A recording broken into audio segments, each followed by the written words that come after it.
இந்த புளியரை அருள்மிகு வழிகாட்டு மாளிகைப்பாறை கருப்பசாமி திருக்கோவிலுக்கு வருகை தந்திருக்கிற எல்லா பக்தர்களுக்கும், நமது கோவிலில் நடக்கிற ஒவ்வொரு அருள் நிறைந்த காட்சிகளையும் யூடியூப் சேனல் மூலமாக உலகமெங்கும் பார்த்து தன் மனதுக்குள்ளே பிரார்த்தனை செய்து கொண்டிருக்கிற எல்லா பக்தர்களுக்கும் உங்கள் அனைவருடைய எண்ணமும் நிறைவேறி என்னாலும் ஆனந்தத்தோடும் நிம்மதியோடும் இந்த பூலோக வாழ்வை நீங்கள் அனுபவிக்க வேண்டும் என்று சொல்லி உங்களுக்காக நான் பிரார்த்தனை செய்து கொள்கிறேன். மனிதனுக்கு ஒரு காரணம் மட்டும் தெரியாமலே தான் வாழ்கிறான். ஏன் பிறந்தோம் என்ற ஒரு காரணத்தை. அதை புத்தர் பிரான்கிட்ட போய் கேட்கும் பொழுது சொன்னார், நான் ஏன் பிறந்தேன் ஐயனே என்று ஒருவன் கேட்டான். அவருக்கு சொன்னார், அப்பா, காரணமே தெரியாதவன் தான் மனிதன். ஆனால் ஒரு இயல்பு மட்டும் இந்த உலகத்தில் தவிர்க்க முடியாமல் நடந்து கொண்டிருக்கிறது. அது என்னவென்றால், இறந்திடத்தான் பிறந்தோம், பிறந்திடத்தான் இறந்தோம். ஆகினால் முடிவுக்கும் தொடர்புக்கும் இடையே நடக்கின்ற நாடகம் மட்டும்தான் இந்த மனிதனுடைய வாழ்க்கையாகும். அதில் கலக்கமுற்றவர்களெல்லாம் கரை சேருவதற்காக ஆங்காங்கே திரிந்து வேதனைப்பட்டு ஓடி திரிகிறார்கள். இது மட்டும்தான் இந்த உலகில் விளங்கும் செயலாகும் என்று புத்தர் பிரான் கூறினார்.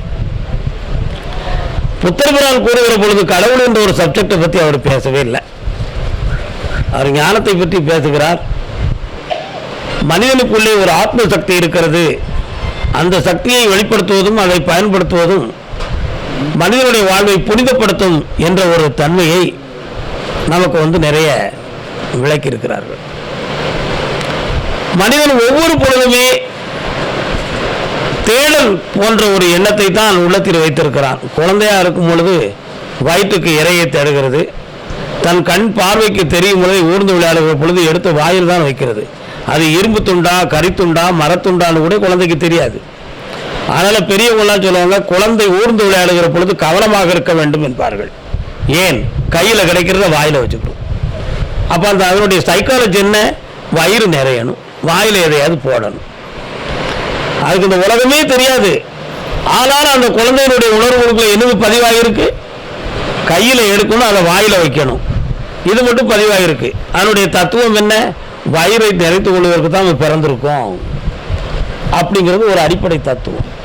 ஆனால் மனிதன் வளர வளர வெவ்வேறான சிந்தனை, வெவ்வேறான ஆசைகள், வெவ்வேறான எண்ணங்கள், விதவிதமான தேவைகள், இவைகளெல்லாம் அவனுக்கு வருகிற பொழுது சாப்பாட்டை 3 வேளையாக குறைச்சிட்டான்.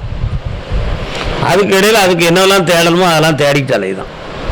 ஆனால் கடைசியாக பார்த்தோம்னா உண்பதும் உறங்குவதும் மட்டும்தான் மனிதனுடைய வாழ்க்கை. இடையில நடத்துகிற சம்பவங்கள் அனைத்தும் மனிதனுக்கு காரண விதிகள், கர்மாக்கள், இவைகள் அனைத்தும் அவனை போட்ட ஆட்டுன்னு ஆட்டுது. அதனால தான் மனிதன் ஒரு அமைதிக்கு வர முடியாமல் அலையா எங்கெங்கெல்லாமோ அமைதி கிடைக்குமா என்று தேடி திரிகிறான். இந்த தேடி திரிவதை ஞானத்தை தேடி வந்தவர்கள் சிலர், ஞானிகளாக தேடி வந்தவர்கள் பலர், குருவாக நினைத்து நம்பி வந்தவர்கள் பலர், சில அஞ்ஞானிகளை கூட நம்பி பின் சென்று வேதனைப்பட்டவர்களும் பலர்.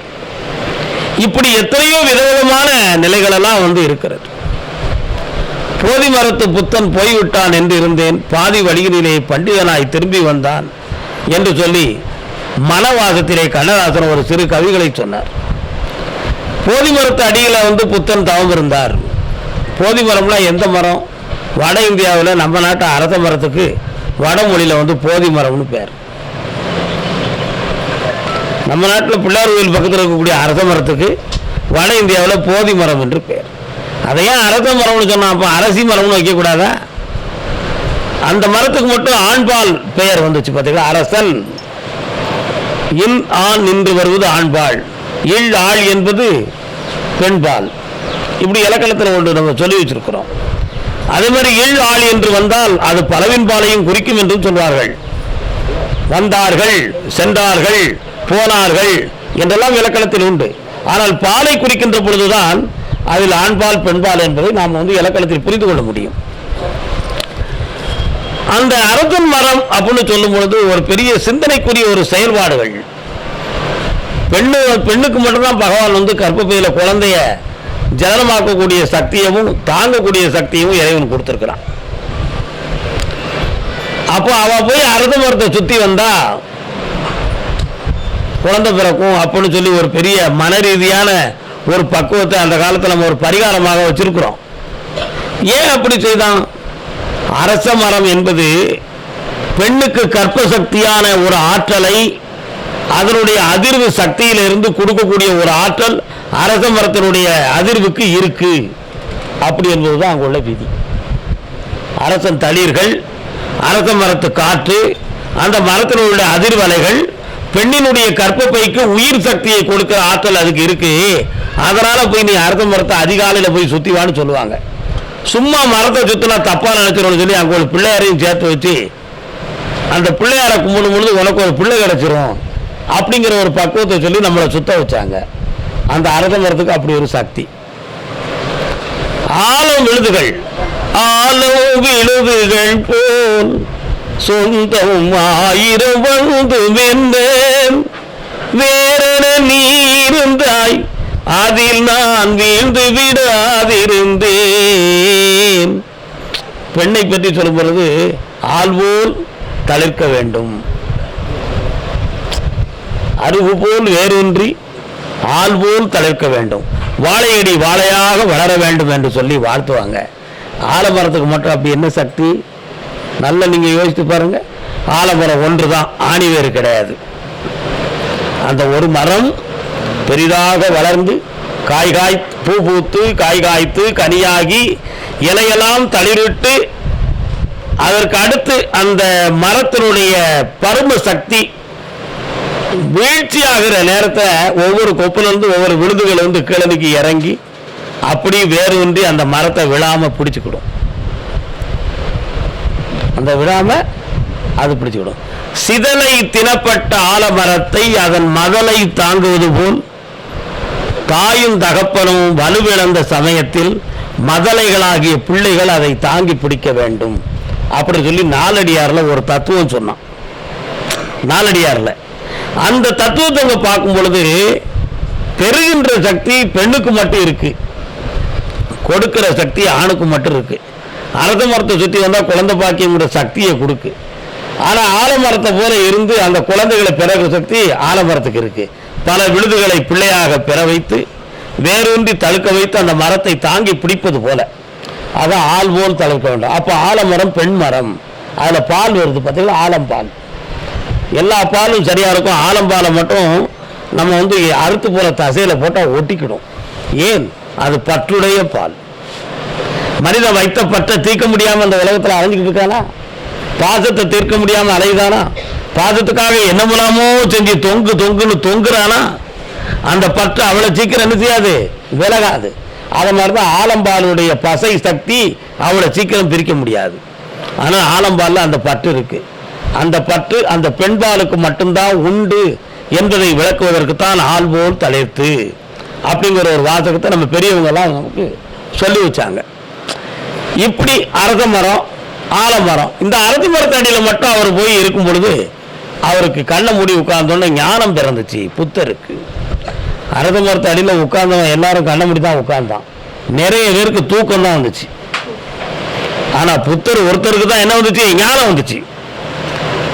அப்போ வந்ததுக்கு அரச மரம் காரணமா, உட்கார்ந்தவனுடைய மனசு காரணமா, உட்கார்ந்த இடம் காரணமா, உட்கார்ந்தவனுடைய மனசும் அறிவும் தான் காரணம். அதை வச்சுதான் அந்த ஞானம் வந்து அங்க வந்து தோன்றி இருக்கு என்பதை பற்றிய நமக்கு ஒரு விளக்கம் கிடைச்சிருக்கு. ஞானி அப்படின்னு சொன்ன உடனேயே மக்களுக்கு வந்து ஒரு பெரிய சிந்தனை சக்தி, சிந்தனை ஆற்றல்.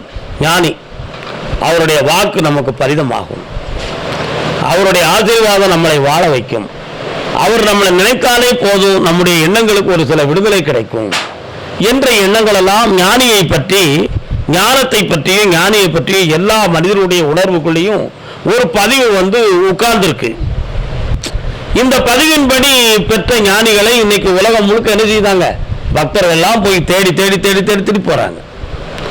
அதனால இந்த ஞானம் என்பது உண்மையானது, அழியாதது, அழிக்காதது, அழிவற்றது. ஞானம் தானாவும் அழியாது, அது யாரையும் அழிக்காது, யாராலும் அழிக்க முடியாதது. 3 விதமான பேராற்றலை கொண்ட ஒரு மகத்துவமான சக்தி தான் அந்த ஞானம் அப்படிங்கிறது. அந்த ஞானம் மட்டும் எப்படி?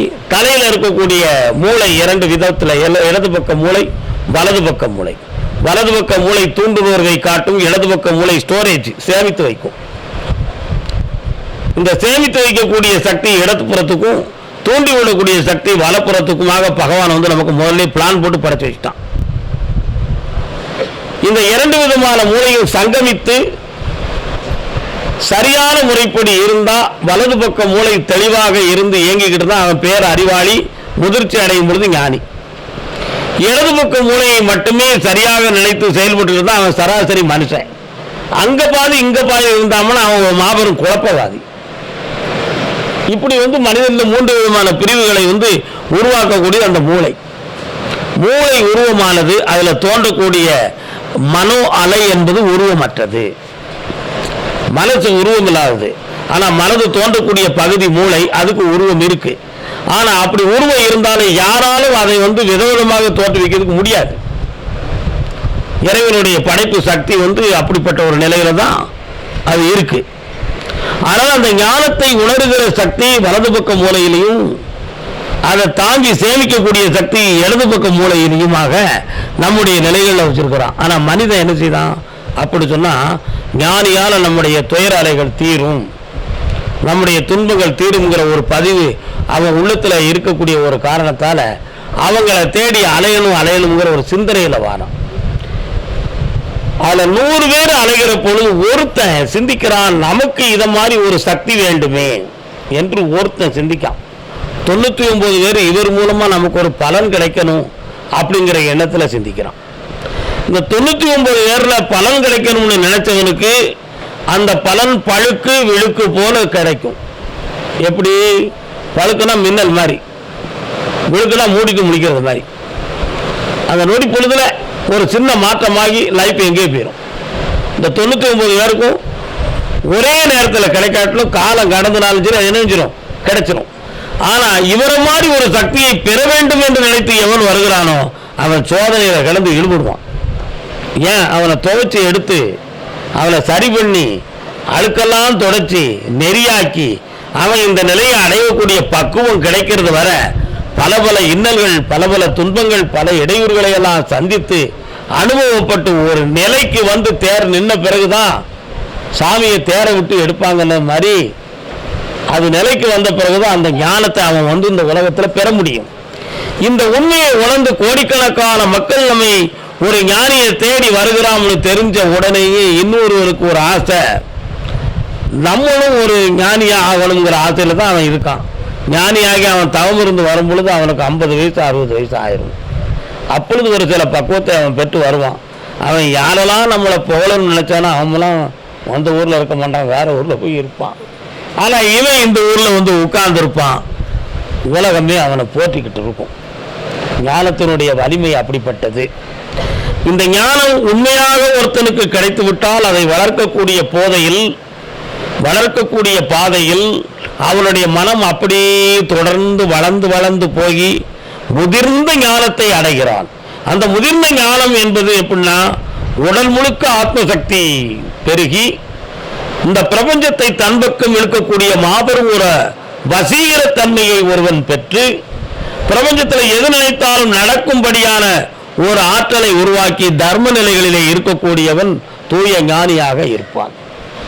ஆனா அந்த சக்தியை பெற முடியறதுக்கு முன்னால ஞானியாகணுங்கிற எண்ணத்தில் அந்த வேஷத்தை தாங்கி அந்த அலங்காரத்தை செய்து கொண்டு தானும் ஒரு ஞானி என்பதை 4 பேருக்கு காட்டி 40 பேராக பெருக்கி ஒரு கும்பாயம் போட்டுக்கிட்டு இருக்கும் பொழுது அவன் நம்பதுக்கு ஒரு சில வேலை வேணும்னு நினைப்பான். அவன் நம்பதுக்கு ஒரு சில வேலை வேணும்னு நினைக்கான். அந்த வேலை என்ன வேலை? அது ஒரு சின்ன வேலை. எப்படி? மாயாஜாலத்தில் ஒரு பொருளை வர வைப்பது. மாயாஜாலத்தில் ஒரு பொருளை உங்களுக்கு விசித்திரமாக காட்டுவது. படாமல் அட்டை எடுத்து கொடுக்கிறது. அந்த இருக்கிற கையில் உடனே ஒரு பாம்பை காட்டுறது. ஆஹா, எவ்வளவு பெரிய ஒரு அற்புதம்! இவர் ஒரு பெரிய கடவுளின் பிரதிநிதி. எடுத்தவுடன் ஒரு பாம்பு விட்டது பார். கிடைத்தவுடன் லட்டு கிடைத்து விட்டது பார் அப்படிங்கிற ஒரு வியப்பு சக்தி. அதனால எல்லாரும் கூட்டமா இருப்பாங்க. அப்படி திடீர்னு இப்பொழுது உங்களுக்கு பன்னீர் மழை பொழியும் பாரு, உடனே பன்னீரா தெளிக்கும். இது எல்லாம் வந்து விட்டது. ஆஹா, என்ன அற்புதம்! இப்படியெல்லாம் ஒருவன் வியந்து கடவுளை அவனையே கடவுள் நினைப்பான். இந்த ஜாலம் புரிபவனையே கடவுள் நினைப்பான். அப்படி இருக்கும் பொழுது அதை பற்றிய ஒரு சில விளக்கம்.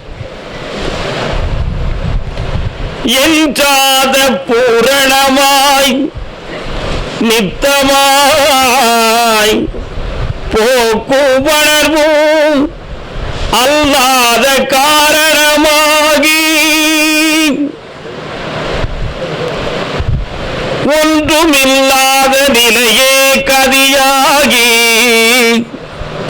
தாரணியில் இந்திரஜாலம் புரிவோம் தந்திரத்தாலே உயிரையும் தான் மயக்கி சார்ந்தும் சாராதிருப்பது போலாம்.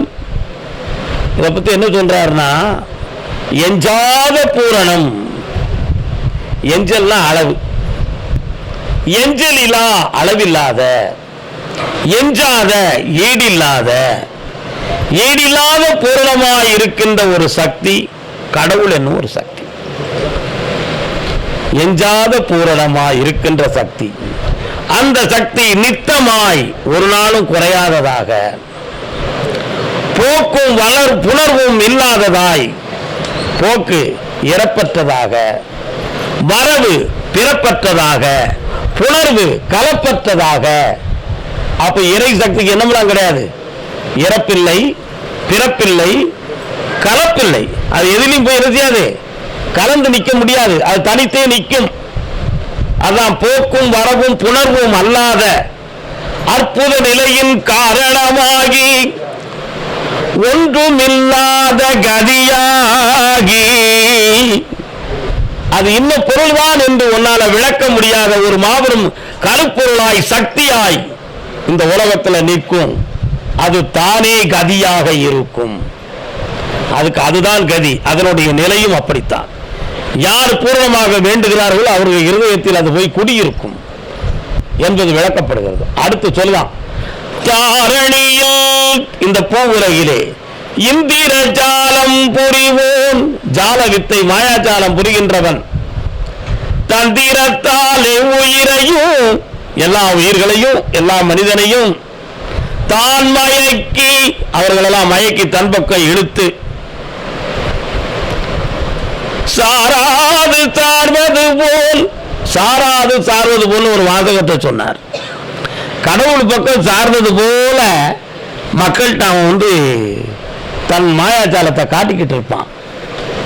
இவன் தான் கடவுள்னு சொல்லக்கூடிய அளவுக்கு இந்த ஜாலகத்தை செஞ்சுக்கிட்டு இருப்பான். அப்ப இவனே கடவுள் என்று நினைக்கக்கூடிய அளவுக்கு அறியாமை உடைய மனிதர்கள்ட்ட அவனுடைய பெயர் விளங்கும். ஆனால் சொல்வாரு, அது சாராது, அது இறைவனோடு கலப்பில்லையப்பா, அது ஒரு அறிவு மயக்கம், பிரத்தியாருடைய அறிவை மயக்கி செய்கின்ற ஒரு விதி, அது ஒரு வகையான விதம், அது ஒரு வகையான ஒரு ஜால வித்தை. ஆகையால் வித்தை செய்பவன் பிறருக்கு பயன் இருக்கும், ஆனால் தான் அந்த வித்தையில் மயங்காதவனாக இருப்பான். வித்தை செய்தவன் பார்க்கிறவன் தான் மயங்குவான், செய்யறவன் மயங்குவானா? மயங்க மாட்டான்.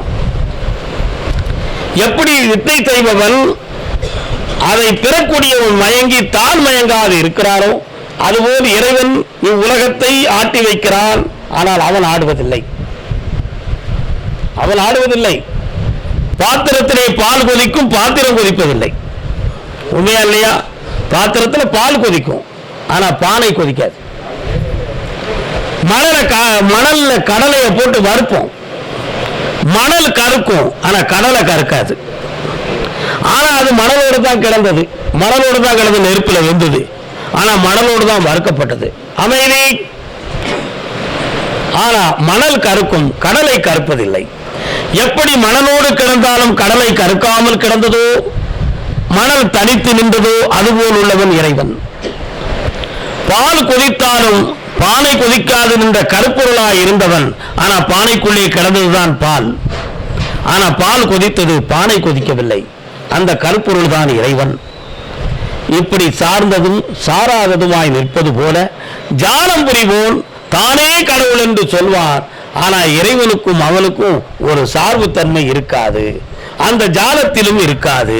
அந்த ஜாலம் இறைவனால் கொடுக்கப்பட்டதும் இல்லை, இறை சக்தியால் வழங்கப்பட்டதும் இல்லை என்பது விளக்கப்படுகிற உண்மை. என்ன மாயாஜாலம் புரிவதற்கு இறைவன் என்ன ஆட்களை புரோக்கரா வச்சிருக்கிறாரு?